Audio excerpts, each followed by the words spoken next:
कहानी शुरू होती है एक लड़की और लड़के के साथ जो एक स्विमिंग पूल के पास डेट पर हैं। बातचीत से पता चलता है कि दोनों वाटर पार्क में लाइफगार्ड हैं। उनके नाम हैं सिंडी और ब्रैड।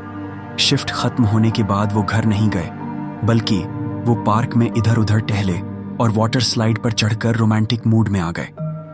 थोड़ी देर बाद एक आदमी चाकू लेकर उनके सामने आया और दोनों को बेरहमी से मार डाला।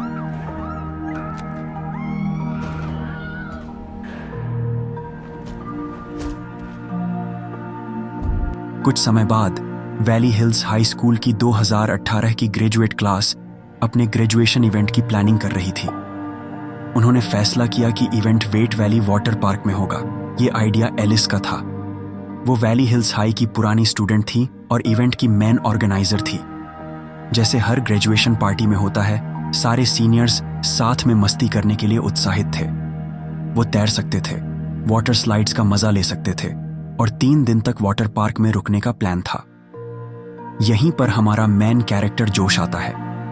उसने अपने दोस्तों चैड और स्लिम के साथ एक स्कूल बैंड बनाया था जिसका नाम था द ब्लेड्स। वो इवेंट में परफॉर्म करने वाले थे।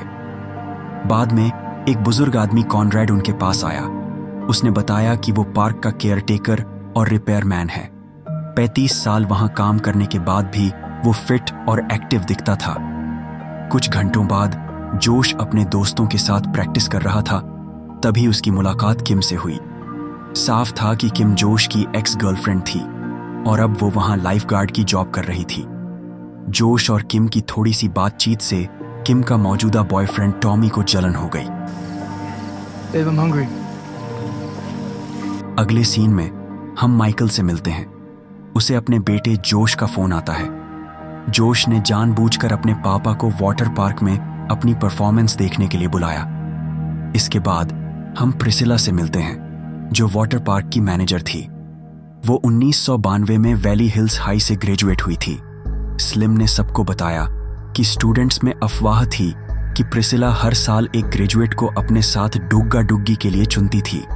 इस बीच बाकी स्टूडेंट्स पार्क की सबसे फेमस ऊंची और लंबी वाटर स्लाइड टनल्स का मजा ले रहे थे। अब तक सब कुछ नॉर्मल चल रहा था और कुछ भी अजीब नहीं लग रहा था, लेकिन तभी कुछ शरारती टीनेजर्स शराब की बोतलें लेकर वाटर स्लाइड पर चढ़ गए।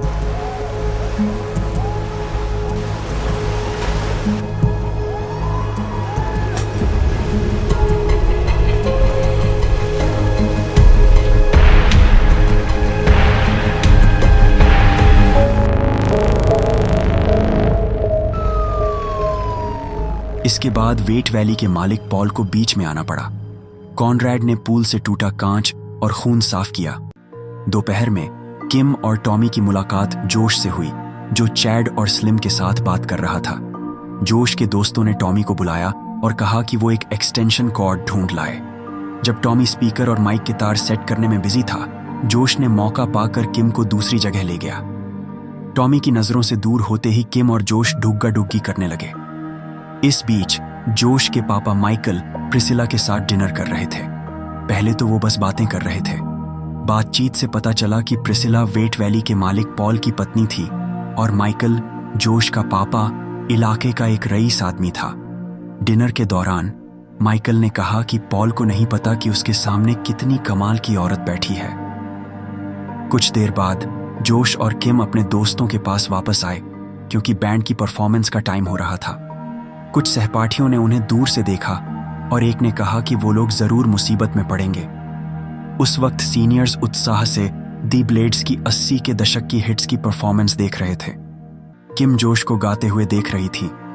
मजाक में कह रही थी कि उसे उसका गाना पसंद नहीं और बैंड के इंस्ट्रूमेंट्स की आवाज से शिकायत कर रही थी। जोश के पापा और प्रिसिला भी जोश की परफॉर्मेंस देखने आए। तब तक टॉमी को बिल्कुल नहीं पता था कि उसकी गर्लफ्रेंड ने उसके साथ चीटिंग की है। तभी एक सीनियर ने जोश और किम के डुग्गा डुग्गी का वीडियो रिकॉर्ड किया और ग्रेजुएट्स के ग्रुप चैट में शेयर कर दिया। जब टॉमी ने वीडियो देखा, वो गुस्से से पागल हो गया। वो स्टेज पर दौड़ा और सबके सामने जोश की पिटाई शुरू कर दी।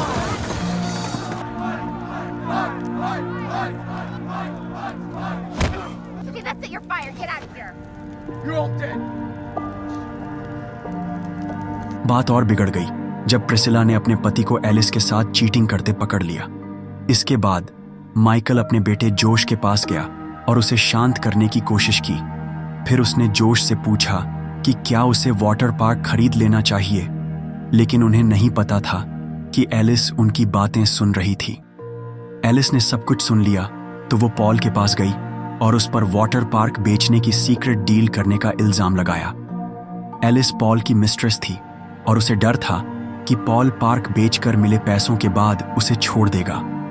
पॉल ने, जो शराब पीकर टुन्न था, उसे दिलासा दिया और वादा किया कि वो वेट वैली कभी नहीं बेचेगा, क्योंकि ये उसकी कमाई का इकलौता जरिया था। कुछ घंटों बाद सारे ग्रेजुएट्स अपने कमरों में रेस्ट करने चले गए। बाहर कोई नहीं घूम रहा था सिवाय एक आदमी के। वो चुपके से एक वाटर स्लाइड में घुसा और उसमें 2 बड़े मेटल ब्लेड लगा दिए। ब्लेड को एक्स शेप में सेट किया गया था।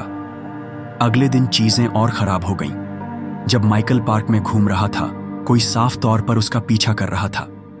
माइकल को गोली मारकर टूल शेड में घसीटा गया। शेड के अंदर सिंडी और ब्रैड की लाशें अभी भी छिपी थीं, जो कहानी की शुरुआत में मारे गए लाइफगार्ड कपल थे। अगले सीन में पता चला कि टॉमी को निकाल दिया गया था और किम ने उससे ब्रेकअप कर लिया था। जल्द ही कॉनरैड टॉमी के पास आया और बोला कि किम को अब उसकी कोई परवाह नहीं, लेकिन टॉमी अभी भी उम्मीद लगाए था क्योंकि वो किम से प्यार करता था। लंच के बाद पार्क के केयरटेकर कॉनरैड ने स्लाइड्स के लिए पानी की सप्लाई चालू कर दी।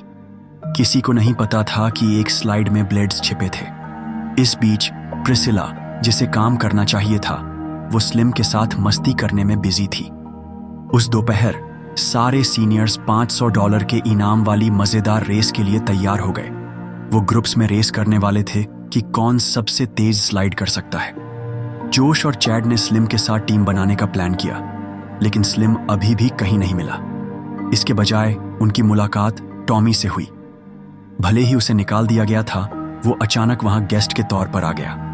टॉमी ने कहा कि वो कर्मचारी के तौर पर नहीं, बल्कि रेस में हिस्सा लेने वाले गेस्ट के तौर पर आया था। बाकी ग्रेजुएट्स को उसका वहां होना पसंद नहीं आया और उन्होंने उसे रेस में शामिल होने से मना कर दिया। स्लिम के अभी भी गायब होने की वजह से जोश और चैड ने किम को अपनी टीम में शामिल कर लिया। थोड़ी देर बाद टॉमी को कुछ शक हुआ। उसने देखा कि एक स्लाइड के नीचे से पानी लीक हो रहा था। उसे स्लाइड के मटेरियल के टुकड़े भी मिले, जिसका मतलब था कि किसी ने स्लाइड के साथ छेड़छाड़ की थी। इस बीच सारे ग्रेजुएट स्लाइड्स के ऊपर चढ़ने के लिए लाइन में लगे थे। कॉनरैड पुल के पास चिल कर रहा था, रेस शुरू होने का इंतजार कर रहा था। उसी वक्त टॉमी को यकीन हो गया कि एक स्लाइड में गड़बड़ की गई थी। उसने सबको चेतावनी देनी शुरू की कि स्लाइड्स पर न जाए, लेकिन ग्रेजुएट्स ने उसकी बात इग्नोर कर दी, क्योंकि उन्हें लगा कि वो पिछले दिन के ड्रामे की वजह से मजा खराब करने की कोशिश कर रहा है। कुछ मिनट बाद रेस शुरू होने वाली थी। इवेंट ऑर्गेनाइजर और पूल स्टाफ आखिरी तैयारियां कर रहे थे। सब कुछ ठीक करने के लिए प्रिसिला ने कॉनरैड को रेडियो किया, जो नीचे इंतजार कर रहा था। जाहिर है दोनों को नहीं पता था कि एक स्लाइड में ब्लेड्स छिपे थे। टॉमी ने हार नहीं मानी।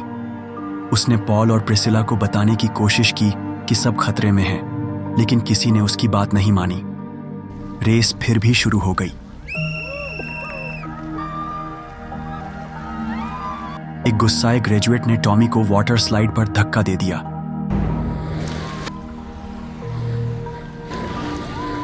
उसी वक्त 3 लड़कियां भी उसी स्लाइड पर थीं। जैसा कि डर था, वो ब्लेड से तुरंत कट गईं।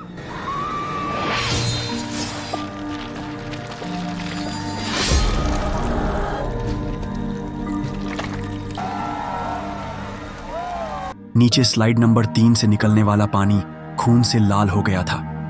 फिर कटी हुई लाशें स्लाइड से बाहर निकलीं। बाकी विजिटर्स डर से चीखने लगे। कॉनरैड जल्दी से लाइफगार्ड चेयर से उतरने की कोशिश में अपना टखना मोच लेता है। उसी वक्त टॉमी, जिसे पहले स्लाइड पर धक्का दिया गया था, ब्लेड्स के पास पहुंचने वाला था।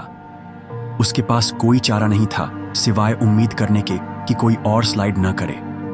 इस बीच कॉनरैड ने तुरंत अपने वॉकी टॉकी से प्रिसिला को रेस रोकने के लिए कहा, लेकिन उनके वॉकी टॉकी उस वक्त खराब हो गए तो प्रिसिला को नीचे के हंगामे की कोई खबर नहीं थी, बल्कि उसने पॉल को भी स्लाइड करने के लिए बुलाया। पॉल ने उसी खतरनाक स्लाइड नंबर 3 को चुना। उसी पल जोश सीढ़ियों पर चढ़ा और जोर से चिल्लाया कि कोई और स्लाइड न करे।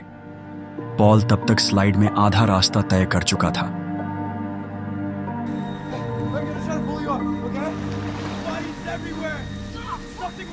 इस बीच 2 लड़कियां और टॉमी ब्लेड्स के पास फंस गए थे। पीछे से तेजी से आने वाले पानी ने उन्हें और धकेला और वो तुरंत मर गए। किसी ने नहीं सोचा था कि ये मजेदार इवेंट इतना खतरनाक हादसा बन जाएगा। हंगामे में कॉनरैड ने चैड और किम को टूल शेड में जाकर वाटर पंप बंद करने को कहा, लेकिन जब वो शेड में पहुंचे तो उन्हें जोश के पापा माइकल और उन 2 लाइफगार्ड्स की लाशें मिली। स्लाइड पर पॉल अब और रोक नहीं सका क्योंकि पानी और तेजी से बह रहा था। आखिरकार वो ब्लेड्स में फंस गया और बुरी तरह मर गया।